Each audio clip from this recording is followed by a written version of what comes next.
បាទបងប្អូននេះជាប្រភេទឡាន Transit បាទឆ្នាំ2025រូបរាងថ្មីបងប្អូន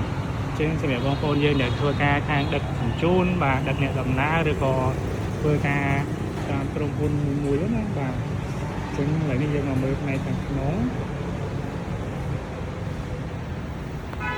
ខាងតកង់ហ្នឹង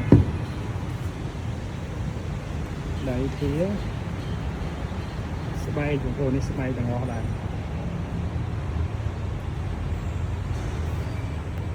គួយស្រួលបាទលើយើងដូរបាទប្រភេទលេខដៃបាទ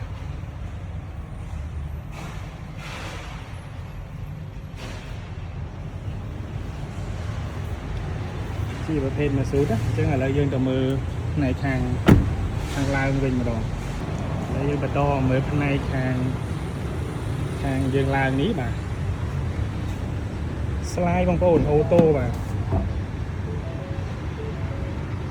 អូប្រើប្រាស់មែនទែនបាទមានកាបូបសុវត្ថិភាពជូនបាទ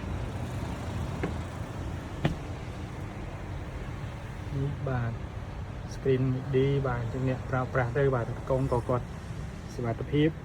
ហើយមានកៅអីនេះមួយទៀតបងប្អូនកៅអីដែលយើងនេះយើងអាចបត់ធ្វើការអង្គុយបានបន្ថែមអញ្ចឹងប្រភេទ Transit នេះ16កៅអីបាទអីស្បែកបាទតាមបងប្អូនសូមអង្គុយបាទអត់ក្តៅអត់អីទេបាទធ្វើដំណើរផ្លូវឆ្ងាយបាទមានសុវត្ថិភាពសងខាងនេះនៅដោយអវ៉ាន់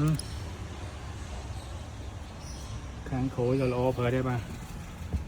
ឥឡូវយើងទៅមើលផ្នែកខាងក្រោយ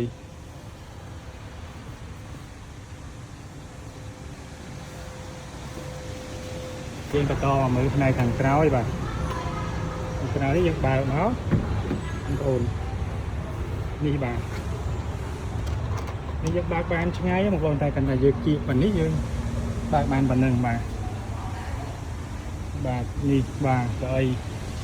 ខ្ពស់បងប្អូនឡាននេះខ្ពស់ណាស់ដល់ទៅ2.8 ម៉ែត្របើយើងគិតខ្ពស់បាទបើកទាំងសងខាងបាទអញ្ចឹងបើនិយាយពីសុវត្ថិភាពការបើកបរបាទធ្វើដំណើរទីចិត្តជីឆ្ងាយគឺមានតឡាននេះបងប្អូន